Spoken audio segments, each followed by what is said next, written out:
जी, अस्सलाम वालेकुम students. Waves का पोर्शन हमने पहले स्टार्ट किया हुआ था, तो उसमें हमने जो लास्ट लेक्चर था वो था इंटरफेरेंस ऑफ वेव्स, और उसमें हमने देखा था कि कंस्ट्रक्टिव और डिस्ट्रक्टिव इंटरफेरेंस का एनालिटिकल सॉल्यूशन क्या था। उसके बाद हमने किया था स्टैंडिंग वेव्स का। ठीक है, कि स्टैंडिंग वेव्स में आपके पास जो है एनर्जी जो है वो कन्फाइंड रहती है बिटवीन द नोड्स, और हमने देखा था कि वो ट्रांसफ़र नहीं होती, और उसका एनालिटिकल सॉल्यूशन हमने किया था। ठीक है, इसके बाद हमने वेव्स में 2 टॉपिक करने हैं साउंड वेव्स के। ठीक है, तो उसको फुल फ्लेज जो है वो साउंड वेव्स को डिस्कस नहीं करेंगे। आपके सिलेबस में 2 टॉपिक हैं, डॉपलर इफ़ेक्ट है और बीट्स का ये कह लें है। तो आज जो है इस लेक्चर में एक में डॉपलर इफ़ेक्ट कर लेते हैं और एक लेक्चर में फिर हम बीट्स वाला पोर्शन कर लेंगे। अगर देखते हैं कि डॉपलर इफ़ेक्ट ज़्यादा लंबा है तो उसको फिर मतलब 30 टू 40 मिनट तक रख के फिर उसको आगे नेक्स्ट लेक्चर में ले जाएँगे। जी, तो आपने साउंड वेव्स में 2 टॉपिक करने हैं, Doppler effect for sound waves, light के लिए नहीं करेंगे, ठीक है? Doppler effect for sound waves and beats phenomena जो है वो आपने डिस्कस करना है। सो स्टार्ट करते हैं डॉपलर इफ़ेक्ट। सबसे पहले उसको डिफ़ाइन करेंगे कि उसकी जो कॉन्सेप्ट है वो क्या है, वो इफ़ेक्ट है क्या? फिर उसके डिफरेंट केसेस जो है वो मैथमेटिकली और कॉन्सेप्चुअली जो है वो डिस्कस करेंगे। सो डॉपलर इफ़ेक्ट आपके पास क्या है? That is the apparent change in the pitch या in the frequency of the sound of the sound waves. ठीक है, source of sound waves due to the relative motion of the source, listener and medium through which waves are propagating is called a Doppler effect. यानी ये आपके पास apparent change का मतलब होता है ज़ाहरी। वैसे ज़ाहिर सी बात है, साउंड की एक स्पीड है वो चेंज नहीं हो रही, ठीक है, तो उसके पीछे नहीं। तो सिर्फ़ जस्ट सोर्स और ऑब्ज़र्वर की रिलेटिव मोशन की वज़ह से आपके पास फ्रीक्वेंसी में, ठीक है, सोर्स साउंड वेव्स की सोर्स की फ्रीक्वेंसी में जो एक अपीरेंट चेंज आता है, ज़ाहिरी चेंज आता है, उसको आप क्या कहते हो? डॉपलर इफ़ेक्ट कहते हैं। ठीक है, Doppler effect is also applicable to light waves. तो यहाँ पे फ़िलहाल हम लाइट वेव्स के लिए नहीं डिस्कस कर रहे हैं, हम सिर्फ़ साउंड वेव्स के लिए डिस्कस कर रहे हैं। So what is the Doppler effect? That is the apparent change in the frequency of source of sound waves due to the relative motion of source, listener में जो observer है उसको observe कर रहा है या सुन रहा है, and medium through which waves are propagating is called Doppler effect. तो इस केस में जो हम डिस्कस करने जा रहे हैं, हम जो मीडियम है उसको हम जिसमें से वेव्स पास हो रही हैं, साउंड वेव्स पास हो रही है, उसको हम स्टेशनरी ले रहे हैं। हमने जस्ट 2 चीज़ों की रिलेटिव मोशन डिस्कस करनी है, सोर्स और लिसनर की, सोर्स और ऑब्जर्वर की। सो यहाँ पे आप फिर इसको आगे जाके इन डिटेल फिर हम इसकी ये कह लें कि केसेस जो है वो डिस्कस करते हैं कि इसके इन डिटेल केसेस क्या हैं। तो इसकी एग्जांपल जो बहुत पहले से हम सुनते आ रहे हैं कि अगर कोई आदमी प्लेटफॉर्म पे खड़ा है और ट्रेन कोई उसकी तरफ आ रही है तो उसको आवाज़ ज़्यादा सुनाई देती है। जैसे वो उसके पास से गुजर जाती है, तो जैसे जैसे वो उस आदमी से परे जाती है तो उसको आवाज़ कम सुनाई देती है। तो इसमें भी ये जो चेंज आता है साउंड में, वेव्स साउंड में जो आदमी वो सुनता है, तो उसमें क्या होता है, ये डॉपलर इफ़ेक्ट ही वर्क आ रहा होता है, अपीरेंट चेंज आता है। तो एग्ज़ाम्पल उसकी एक सिंपल सी यही इसको कोट कर लेते हैं यहाँ पे। Consider a man is standing at a platform and a train while whistling passes near the man. The man observe the following. वो 2 चीज़ें ऑब्जर्व करता है। एक क्या करता है, when train is approaching to him, जब ट्रेन उसकी तरफ आ रही होती है, फ्रीक्वेंसी ऑफ साउंड इंक्रीजेस, तो उसको साउंड की फ्रीक्वेंसी ज़्यादा सुनाई देती है। While the frequency of sound decreases when the train has passed and is moving away. जब उसके पास से गुजर जाती है और परे चली जाती है, तो उसको साउंड की फ्रीक्वेंसी कम सुनाई देती है।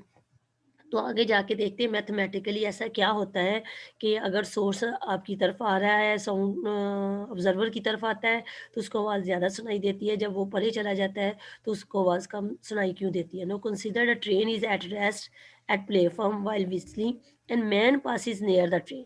ठीक है, ये भी तो हो सकता है कि जो वो आपके पास जो है प्लेटफॉर्म पे ट्रेन जो है एट रेस्ट है, ठीक है? लेकिन वो व्हिसल कर रही है, उसका हॉर्न जो है वो बज रहा है, लेकिन आदमी उसके पास से गुज़र रहा है।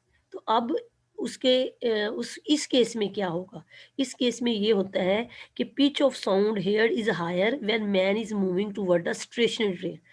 कि जब जो स्टेशनरी ट्रेन है, जो एट रेस्ट ट्रेन है, उसकी तरफ जब आदमी जाएगा तो उसको ज़्यादा आवाज़ सुनाई देगी। और when low pitch is heard when the man is moving away from the stationary train, यानी ये वो सोर्स ऑफ साउंड्स के से जब अवे जाएगा तो उसको कम आवाज़ सुनाई देगी, और अगर उसकी तरफ आएगा तो उसको ज़्यादा आवाज़ सुनाई देगी। ये बिल्कुल ऐसे ही है जैसे ऑब्ज़र्वर एट रेस्ट है और सोर्स ऑफ साउंड उसकी तरफ मूव कर रहा है। तो दोनों केसेज़ में हमने देखा कि अगर वो टूवर्ड मूव करता है तो साउंड ज़्यादा सुनाई देती है, अगर वो अवे जाता है तो साउंड कम सुनाई देती है। So now we shall discuss shift in the frequency of sound wave. Shift का मतलब अब ये जो चेंज आता है फ्रीक्वेंसी में, इसको हम डिस्कस करेंगे अंडर 3 डिफरेंट कंडीशंस, ठीक है? Assuming that medium through which wave propagate is stationary. हम ये चीज़ अज़्यूम करते हुए, फ़र्ज़ करते हुए कि जो मीडियम है जिसमें से, क्योंकि मीडियम का भी साउंड वेव पे इफ़ेक्ट होता है। तो हम यहाँ पे ये देखें, उसको नहीं हम यहाँ पे डिस्कस कर रहे। हम ये अज़्यूम कर लेते हैं कि जिस मीडियम में से वेव्स पास कर रही हैं साउंड वेव, वो स्टेशनरी है, यानी उसकी कोई मोशन नहीं है। जैसे सोर्स और ऑब्जर्वर की रिलेटिव मोशन है। सो दीज़ 3 कंडीशंस आर, अब वो 3 कंडीशंस कौन-कौन सी हैं? एक है moving observer but source of sound at rest, ठीक है? जैसे मैंने एग्जांपल में बताया कि आपके पास अगर आदमी जो है, ट्रेन एट रेस्ट है, आदमी उसकी तरफ मूव कर रहा है या अवे कर रहा है, जा रहा है। फिर moving source of sound but observer at rest, यानी आदमी प्लेटफॉर्म पे है और ट्रेन आ रही है या परे जा रही है। ये दूसरा केस हो गया। फिर तीसरा केस ये भी हो सकता है, both observer and source of sound are moving, ठीक है? तीसरा केस ये भी हो सकता है कि दोनों एक-दूसरे की तरफ आ रही हैं, दोनों एक-दूसरे से परे जा रहे हैं, तो उसमें क्या होगा? तो ये 3 केसेज़ हमने मेन डिस्कस करने हैं। इन 3 मेन केसेज़ को फर्दर 2-2 केसेज़ में डिवाइड किया हुआ है, ठीक है? तो आप यहाँ पे ये देख लें कि moving observer but source of sound rest. जब source of sound at rest है, तो मूविंग ऑब्जर्वर किस तरह से, 2 तरह से उसकी मोशन हो सकती है। या तो वो सोर्स की तरफ आ रहा होगा या सोर्स से अवे जा रहा होगा, ठीक है?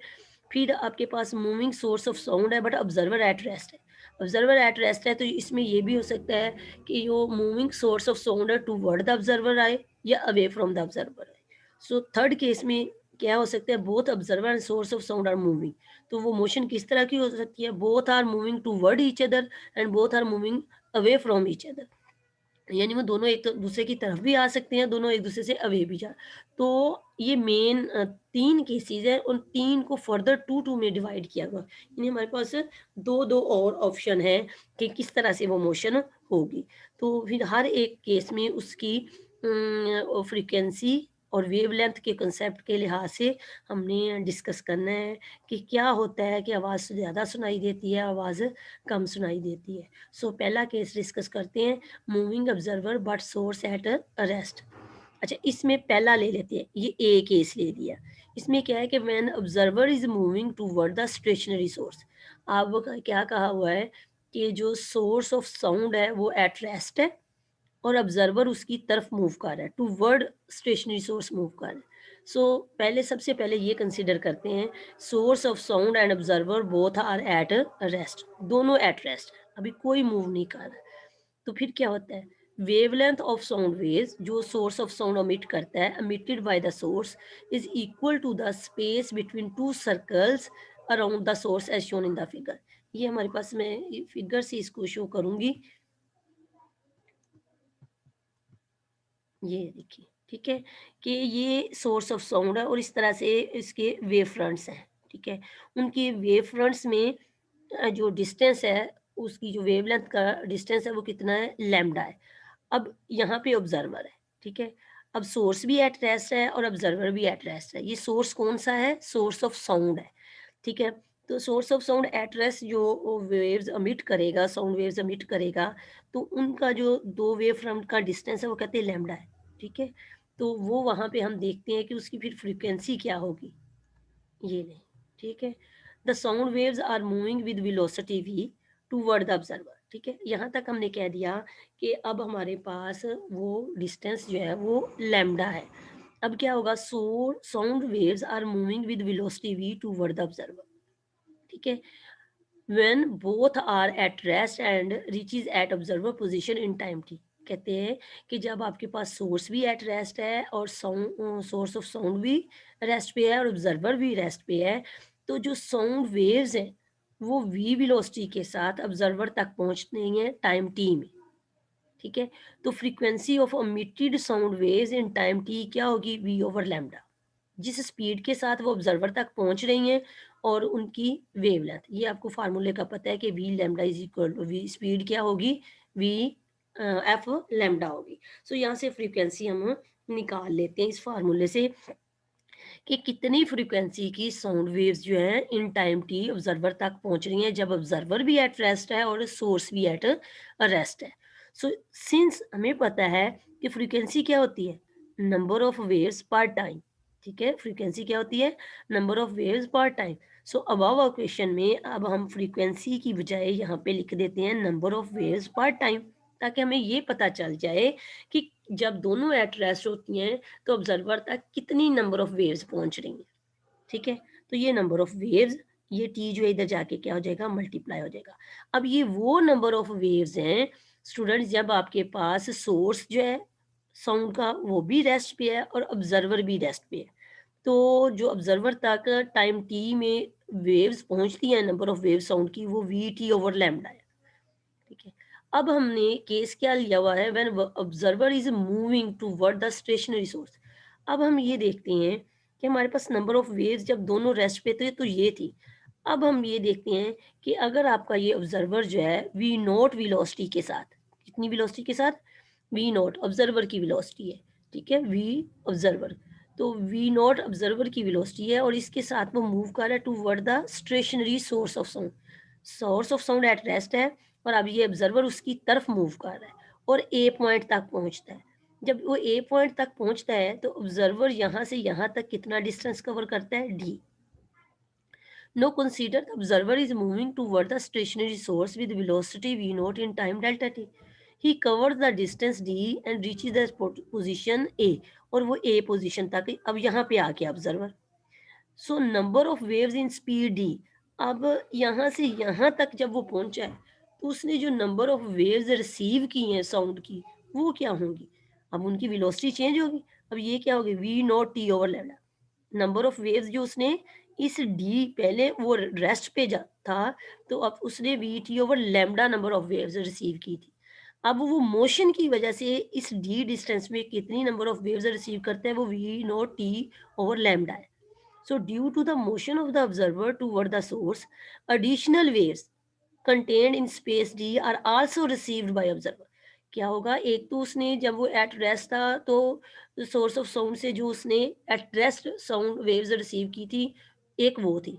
अब वो जब इसकी तरफ मूव करेगा तो वो एडिशनल वेव्स जो है ड्यू टू द मोशन वो रिसीव करेगा, वो कितनी है ये है।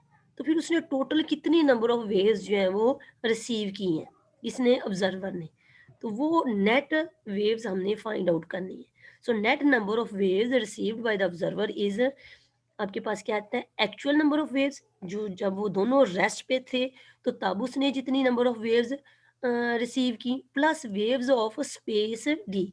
तो जब वो मूव किया है toward the source of observer तो उस डिस्टेंस में उसने कितनी नंबर ऑफ वेव्स रिसीव की, तो वो दोनों को हमने ऐड कर लेना है। जब ऐड करेंगे तो यहाँ पे आप देख लें कि ये टी दोनों में कॉमन है, टी कॉमन निकाल लिया, V plus we not over lambda आ गया। सो यहाँ से अब हमारे पास तो नंबर ऑफ वेव्स आ गई। हमने बात करनी है अब फ्रीक्वेंसी की कि ऑब्जर्वर ने आपको कितनी फ्रीक्वेंसी की वेव्स रिसीव की। तो आपको पता है frequency of sound received by the observer अब क्या आएगा। ठीक है, तो फ्रीक्वेंसी आपके पास ये नंबर ऑफ वेव्स हो गई। ठीक है, और आपके पास फ्रीक्वेंसी क्या होती है, net number of waves per unit time. ठीक है, ये ए सब्सक्रिप्ट में क्या शो कर रहा है कि केस वन है। कौन सा केस वन है, जब आपके पास source of sound at rest है और ऑब्जर्वर उसकी तरफ मूव कर रहा है। So net number of waves per unit time आपके पास क्या आ जाता है, V plus V nought T, T into lambda, यानी number of total number of waves per unit time. अब टी टी यहाँ से कैंसिल आउट हो गया, क्या आ गया, V nought plus V over lambda. आपने इसमें क्या करना है, यहाँ पे आपने इसको सारे को आपने स्पीड की फॉर्म में लेना है फ्रीक्वेंसी की। वेवलेंथ को यहाँ से हमने गायब करना है। तो क्या करेंगे, put the value of wavelength from equation 1। Equation 1 से हमारे पास इक्वेशन 1 क्या थी, F is equal to v over F, ठीक है। तो हमारे पास इक्वेशन 1 क्या थी, F is equal to v over lambda. तो जब वो वहाँ से हमने लैम्डा निकाला तो ये लैम्डा की वैल्यू यहाँ पे हमारे पास क्या आती है, वी ओवर एफ, ठीक है। तो हमने इक्वेशन 1 से लैम्डा की जगह पे क्या लिख लिया, वी ओवर एफ। सो आपने ये डिनोमिनेटर में ये ऊपर चला जाएगा, क्या बन गया, v plus we not over v f. अब यहाँ पे ये देखें कि ये फ्रीक्वेंसी है हमारी एक्चुअल फ्रीक्वेंसी जब दोनों एट रेस्ट थे, तो जो उसने सुनी। अब ये वो फ्रीक्वेंसी है जब वो मूव कर रहा है toward the source of sound. तो यहाँ पे आप देखें कि v plus we not over v, ये फैक्टर अगर आप देखो तो ये 1 से ग्रेटर है। अगर हम कहते हैं ये भी 1 है, ये भी 1 है, तो आप ये देखो तो ये तो 2 हो जाएगा। इसका मतलब है कि जब आपके पास observer toward the source move करेगा तो उसको फ्रीक्वेंसी ज़्यादा सुनाई देगी, ठीक है, ज़्यादा आवाज़ सुनाई देगी।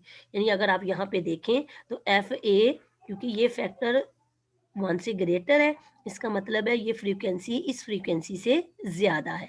सो F A is greater than F.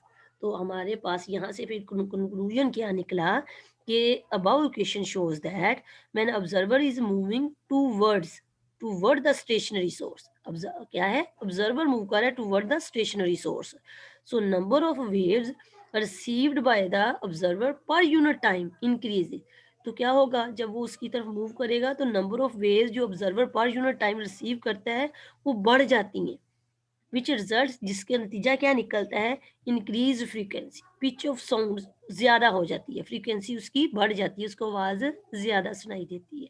तो ये एक, ये कह लें कि मैथमेटिकली यहाँ से ये चीज़ क्लियर हो जाती है कि मैथमेटिकली भी कि अगर observer toward the source move करता है तो फ्रीक्वेंसी ज़्यादा सुनाई देती है, आवाज़ ज़्यादा सुनाई देती है। अच्छा, अब इसी का दूसरा पार्ट करेंगे, बी पार्ट, ठीक है। इसी केस का क्या करना है, बी पार्ट। अब क्या करना है, when observer is moving away from the stationary source. अब दोनों में, इस केस में दोनों में सोर्स ऑफ साउंड तो रेस्ट पे है, लेकिन एक कंडीशन में observer toward the source move कर रहा है, दूसरे में अवे कर रहा है। जब अवे जाता है तो फिर क्या होता है, फिर हम देखते हैं क्या होता है। When observer is moving away from the stationary source and in time T he reaches at a new position A. तो फिर अगेन वो वहां से, अगर सपोज करो कि ये यहाँ पे है, जो मैंने इधर फिगर से आपको शो किया कि ये देखो, ये दोनों, ये सोर्स ऑफ साउंड भी रेस्ट पे है और ऑब्जर्वर भी रेस्ट पे है। तो फिर हमने देखा था कि हमें नंबर ऑफ वेव्स कितनी मिलती हैं। लेकिन अब अगर यहाँ से सोर्स ऑफ साउंड तो यहाँ पे रहे, ठीक है, लेकिन ऑब्जर्वर इससे भी अवे चला जाए, ठीक है, अब इससे परे जा रहा है, ये टू वर्ड आ रहा था ना, अब इससे परे जाएगा। तो जब परे जाएगा तो फिर क्या होगा हमारे पास, वो देखते हैं मैथमेटिकली। ये देखिए, ठीक है, when the observer is moving away from the stationary source and in time t he reaches a new position a after covering distance t। अब अगेन वो क्या करेगा, वो जब अवे जाएगा किसी पोजीशन a पे पहुंचेगा covering distance t, so waves emitted from the source have to cover extra distance to reach at the observer। तो अब क्या करना होगा, क्या करना पड़ेगा कि ये जो सोर्स ऑफ साउंड्स है उनको, अगर ये यहाँ से यहाँ तक चला जाता है, अवे जाता है इससे, पहले यहाँ पे था, यहाँ से यहाँ तक चला गया है, तो अब सोर्स ऑफ साउंड को यहाँ तक पहुँचने के लिए और ज़्यादा डिस्टेंस जो है वो कवर करना पड़ेगा। तो उसकी और ज़्यादा डिस्टेंस कवर करने का मतलब ये है, therefore there is a decrease in the frequency, कि frequency correspond to the wave that can not reach the observer in each unit of time. तो अब क्या होगा, फ्रीक्वेंसी में डिक्रीज आ जाएगा उन वेव्स के कोरस्पॉन्ड जो उस तक नहीं पहुंच रही, ठीक है, जब वो अवे जा रहा है। So because of away motion of the observer, ये किस वजह से है, because of the away motion of the observer. So net number of waves received by the observer is, अब क्या होगा, जैसे हमने टू वर्ड में ऐड की थी, अब हमने क्या करना है कि एक्चुअल में से वो माइनस कर देनी है। Net number of waves when observer away from the source of sound, वो कितनी रिसीव करता है, एक्चुअल नंबर ऑफ वेव्स में से वेव्स ऑफ एक्स्ट्रा स्पेस, वो एक्स्ट्रा स्पेस की जो वेव्स हैं, उनको हमने माइनस कर देना है। ये हमारे पास एक्चुअल नंबर ऑफ वेव्स थी और ये v naught t over lambda observer की मोशन थी जो अवे जा रहा था, परे जा रहा है, उसको उसमें से माइनस कर देंगे। जब माइनस करेंगे तो student net number of waves हमारे पास क्या आएगा, v minus v naught t over lambda, t को कॉमन निकाल लिया। सो यहाँ से फिर पहले केस की तरह आपने फ्रीक्वेंसी फाइंड आउट करनी है। Frequency of sound received by the observer, अब कितनी फ्रीक्वेंसी की साउंड जो है वो ऑब्जर्वर रिसीव करेगा जब वो अवे जाता है, net number of waves per unit time. तो ये जो नंबर ऑफ वेव्स है इसको पर यूनिट टाइम करोगे तो फ्रीक्वेंसी आ जाएगी। तो फ्रीक्वेंसी क्या आ गई, v minus v not over lambda. अब लैम्डा की वैल्यू यहाँ से इक्वेशन 1 से हमने पुट कर दी, वो क्या होती है, वी ओवर एफ। जब आप इसमें पुट करते हो तो आपने देखा कि आपके पास एक्सप्रेशन अब क्या आ रहा है कि f b is equal to v minus v not over v f. ये ओरिजिनल फ्रीक्वेंसी है जब दोनों एट रेस्ट होते हैं, ये रिलेटिव मोशन की वजह से है। तो आपने देखा कि ये factor v minus v naught less है, ठीक है, ये क्या कर रहा है, आपके पास 1 से लेस आ रहा है, ठीक है। तो अगर ये फैक्टर 1 से लेस आ रहा है तो इसका मतलब है कि ये फ्रीक्वेंसी भी हमारे पास ओरिजिनल फ्रीक्वेंसी से लेस आएगी, ठीक है। तो इसका मतलब है frequency of the observer when away from the source of sound is less, वो क्या हो जाएगी, वो कम हो जाएगी, ठीक है। जब फ्रीक्वेंसी कम होगी तो उसको साउंड भी कम सुनाई दी। तो ये यहाँ से ये चीज़ प्रूव हो गई कि जब सोर्स ऑफ साउंड से ऑब्जर्वर अवे जाता है तो उसकी फ्रीक्वेंसी कम हो जाती है, उसको कम साउंड सुनाई देती है। जब वो टू वर्ड आता है तो यहाँ पे आपने देखा था कि ये ऐड हो रहा था तो फ्रीक्वेंसी ज़्यादा सुनाई दे रही थी। So above equation shows that when an observer is moving away from the stationary source, the number of waves received by the observer per unit time decreases, which result, जिसका नतीजा क्या होता है, टू डिक्रीज द फ्रीक्वेंसी, कि frequency आपके पास decrease हो गई। तो ये एक फर्स्ट केस जो है वो कंप्लीट हो गया कि अगर सोर्स एट रेस्ट है और ऑब्जर्वर जो है टू वर्ड मूव कर रहा है या अवे मूव कर रहा है सोर्स ऑफ साउंड से, तो क्या होता है।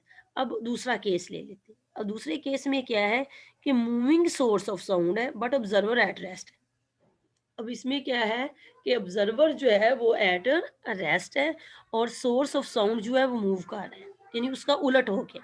जब उलट होता है तो अब क्या होगा, अब इसको भी हमने फर्दर टू केसेस में ये कह लें डिवाइड कर दिया। फर्दर टू केसेस में कैसे डिवाइड करेंगे कि when source is moving toward the stationary observer, ठीक है, ऑब्जर्वर एट रेस्ट है और सोर्स ऑफ साउंड उसकी तरफ मूव कर रहा है। तो यहाँ पे देखते हैं, ये ये वो कंडीशन है जब सोर्स ऑफ साउंड भी एट रेस्ट है और ऑब्जर्वर भी एट रेस्ट है, और इसकी जो वेवलेंथ है वो ये है वेव्स की, ठीक है। अब अगर यहाँ पे अगर आप देखो ये सी किसको शो कर रहा है, थर्ड केस को, सी थर्ड केस को शो कर रहा है सबस्क्रिप्ट में, ये कोई और चेंज चूंज की नहीं, यहाँ पे सी थर्ड केस को रिप्रेजेंट कर रहा है। अब यहाँ से देखें कि सोर्स पहले यहाँ पे था, अब ये टूवर्ड द ऑब्जर्वर वहीं पे रहा, ऑब्जर्वर वहीं पे रहा, लेकिन अब सोर्स मूव किया है टूवर्ड द ऑब्जर्वर, तो एस डैश तक पहुंचा है। तो आपने देखा है कि इसमें वेवलेंथ कम हो गई, वेवलेंथ कम हो गई है, फिजिकली हम वैसे ही देख के बता सकते हैं वेवलेंथ कम हो गई है, फ्रीक्वेंसी बढ़ गई है तो आवाज़ ज़्यादा सुनाई देगी। लेकिन हम अब मैथमेटिकली देखते हैं कि क्या होता है। Consider a source sound source which is emitting sound waves of frequency F is moving toward the stationary observer with velocity v s. अब इस सोर्स ऑफ साउंड की वेलोसिटी क्या है, वी एस है, और इन टाइम टी में वो velocity में वो उसकी तरफ जा रहा है। It cover a distance d, वो कितना डिस्टेंस कवर करता है, d distance, and reaches the new position s dash, और एस डैश तक पहुंचता है। The wavelength gets shorten in this case. अब ये वही वाली बात जो मैंने अभी आपको बताई कि इस केस में वेवलेंथ कम हो जाएगी, शॉर्ट हो जाएगी, ठीक है, because of the bunching of the wave fronts along the motion. किसकी वजह से कम हो जाएगी कि अब उसके पास स्पेस कम है और वेव फ्रंट्स जो है एक दूसरे के ऊपर आ जाएंगे, ठीक है, पास पास आ जाएंगे। बंचिंग अप का मतलब होता है कि क्लोज आ रहे हैं, ठीक है। तो अब हमने ये देखना है कि डी डिस्टेंस में कितनी वेवलेंथ जो है वो शॉर्टन हुई है, ठीक है। तो वो आपके पता है वेवलेंथ का फार्मूला वी एस ओवर इस स्पीड के साथ साउंड सोर्स मूव किया है और ओवर ये फ्रीक्वेंसी ऑफ साउंड है, ठीक है। तो ये वेवलेंथ है जो डी डिस्टेंस में कम हुई है।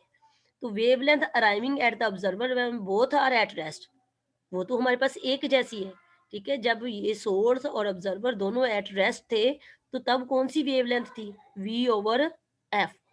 लेकिन मोशन की वजह से जब source toward the observer move करता है, तो उसकी वेवलेंथ कितनी कम हो जाती है? वो vs ओवर f है, ठीक है? अब इसमें ये सोर्स की मोशन की वजह से वेवलेंथ है, ये दोनों के एट रेस्ट वेवलेंथ है, ठीक है? तो दोनों में अब डिफरेंस हमने फाइंड आउट करना है। तो वो जब हम दोनों का डिफरेंस फाइंड आउट करेंगे, यानी एक्चुअल आपने जो देखना है कि वेवलेंथ रिसीव हुई है by the observer when source is moving toward him, वो किसके इक्वल आएगी? Wavelength arriving when both are at rest, जो एक्चुअल उसकी थी जब वो दोनों रेस्ट पे थे, तो उसके पास जो वेवलेंथ साउंड की थी वो ये थी। लेकिन मोशन की वजह से कितनी कम होगी? वो लैम्डा एस कम हो गई। वो लैम्डा एस कम होने से क्या होगा आपके पास कि यहाँ पे आप देखेंगे वैल्यू प्लेस की v ओवर एफ, ये कितनी vs ओवर एफ। तो दोनों का एलसीएम ले लिया, तो आपके पास ये क्या हो गया? v minus V S. So this change wavelength results into change frequency. अब ये क्या होगा आपके पास कि यहाँ पे सी केस में कि हमारे पास वेवलेंथ चेंज होने से क्या होता है? फ्रीक्वेंसी चेंज हो जाएगी। जो फ्रीक्वेंसी चेंज होगी, तो वो कितनी है? ये थर्ड केस में हमारे पास ओरिजिनल फ्रीक्वेंसी की जो डेफिनेशन है वो क्या है? बी ओवर लैम्डा, ठीक है? ये थर्ड केस की है। तो हमारे पास यहाँ पे लैम्डा सी क्या आया है? V minus V S over F, ठीक है? तो इसको हमने प्लेस कर दिया। प्लेस करके देखा तो हमारे पास जो मैथमेटिकल एक्सप्रेशन आ गया, that is v over v minus V S if. अब v ये कौन सी थी? ये सोर्स ऑफ साउंड जो आपके पास साउंड वेव्स थी, उनकी ओरिजिनल स्पीड थी, ठीक है? ये आपके पास किसकी स्पीड है? Speed of source of sound की, ठीक है? तो ये ओरिजिनल फ्रीक्वेंसी है। ये जो ऑब्जर्वर ने रिसीव की when source moving toward the observer, वो तो अब ये देखिए डिनोमिनेटर में v minus V S less quantity आ रही है ना, नेगेटिव साइन है, डिक्रीज हो रही है। जब आपको पता है डिनोमिनेटर में वैल्यू कम हो, तो आउटपुट वैल्यू क्या आती है? ग्रेटर आती है। सो टर्म, ये वाली जो टर्म है, ये वाली, ये ग्रेटर देन वन है। ये 1 से क्या है? ग्रेटर है। तो इसका मतलब है सी केस में भी फ्रीक्वेंसी जो है वो ओरिजिनल फ्रीक्वेंसी से ज़्यादा होगी। यानी ये यहाँ पे आपको, आप यहाँ पे इस फिगर से भी देख सकते हो कि सोर्स ऑब्जर्वर जो है वो एट रेस्ट है। सोर्स ऑफ साउंड ये वीएस वेलोसिटी के साथ मूव कर रहा है। तो यहाँ पे अगर ये वी वेलोसिटी किसकी है? साउंड वेव्स की, ठीक है? अब ये वेलोसिटी किसकी है? सोर्स ऑफ साउंड की। जैसे-जैसे वो मूव करेगा टुवर्ड द ऑब्जर्वर और ये एट रेस्ट है, तो आप ये देख रहे हो कि यहाँ पे ये वेवलेंथ कम होती जा रही है, ठीक है? तो ओरिजिनल से ये कितनी कम होती है? तो ओरिजिनल में से ये निकाल दोगे, तो आपके पास रिसीव्ड वेवलेंथ आ जाएगी साउंड वेव्स की, जो ऑब्जर्वर ने एट रेस्ट ऑब्जर्व की। तो वो आपने देखा कि उसको आवाज़ अब ज़्यादा सुनाई दे रही है, ठीक है? तो कंक्लूजन क्या निकला कि यहाँ पे कि above equation shows that when source is moving toward the stationary observer and the observer measure shortened wavelength which result to increase frequency, ठीक है? तो क्या होता है कि शॉर्ट लेंथ कम हो जाती, वेवलेंथ कम हो जाती है, शॉर्ट हो जाती है, और ऑब्जर्वर को ज़्यादा फ्रीक्वेंसी की वेव सुनाई देती है। अच्छा, अब उसके बाद डी केस आ जाता है। व्हेन सोर्स इज, दोनों में, और जैसे उसमें किया था, अब स्टेशनरी ऑब्जर्वर है लेकिन सोर्स अवे जा रहा है। अगर अवे जाता है तो फिर हम देखते हैं कि क्या होता है। No consider the source is moving away from the observer with velocity v s. अब ऑब्जर्वर जो है से सोर्स जो है वी एस वेलोसिटी से अवे जाता है इन टाइम टी, और सोर्स रीच करता है again new position s dash after travelling distance t. The wavelength gets increase in this case. अब क्या होगा? इस केस में अब वेवलेंथ बढ़ेगी, जब वो परे जाएगा तो इंक्रीज होगी wavelength. So wavelength increase in space d, वो कितनी है? V S over f. The wavelength arriving at the observer when both are at rest, ये हमें पता है कि जब दोनों एट रेस्ट होते हैं तो इतनी वी ओवर एफ वेवलेंथ की जो साउंड वेव है वो रिसीव करता है। तो हमने तो वो देखनी है जो कि आपके पास ऑब्जर्वर ने एक्चुअल रिसीव की। तो एक्चुअल रिसीव जो थी वो एट रेस्ट कितनी थी, और उस स्पेस वेवलेंथ में डी स्पेस में कितनी वेवलेंथ और है, उसके अवे जाने से कितनी और ऐड होती है, वो लैम्ब्डा एस उसमें ऐड कर देंगे।